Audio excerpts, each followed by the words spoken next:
Bon, je viens vous montrer un sauvetage d'une vieille amie.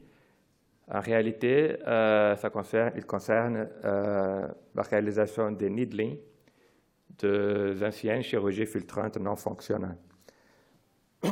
Nous sommes habitués à réaliser le needling en post-opératoire précoce, mais il y a des cas où nous pouvons réaliser ce type de geste opératoire des années plus tard, et ça peut marcher très bien, comme je vais vous montrer ces deux cas-là. Le premier cas est un cas qui a été opéré d'esclérectomie profonde il y a 5 ans. On commence par injecter la lidocaïne sous-conjonctivale.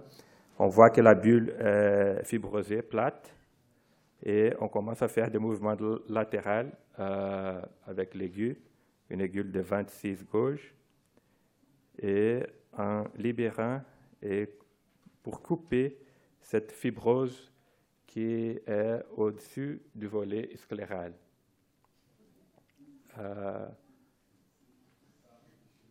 On commence à faire comme ça. Et au moment qu'on libère la fibrose de la surface de l'esclère, la filtration commence et on voit de ce côté-là que ça commence à refaire la bulle de filtration. Et au final, on va injecter l'antimétabolite, qui peut être le 5-FU ou la mitomycine C.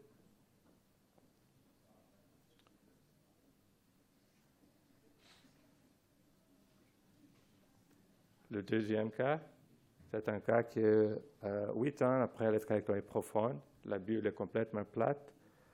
On voit qu'au moment où on injecte la lidocaïne, on voit que la conjonctive est fibrosée. Et on commence à faire, il n'est pas nécessaire d'entrer dans la chambre antérieure au moment où on coupe cette fibrose au-dessus du volet à la surface de l'esclère, la filtration peut se refaire.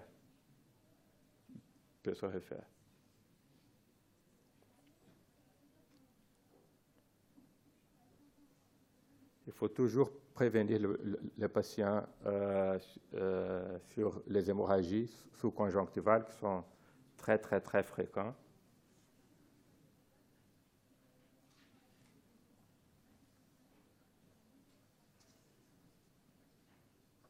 Et au moment où on voit que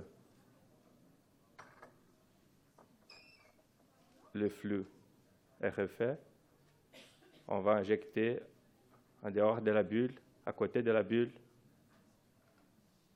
une dose d'antimétabolite.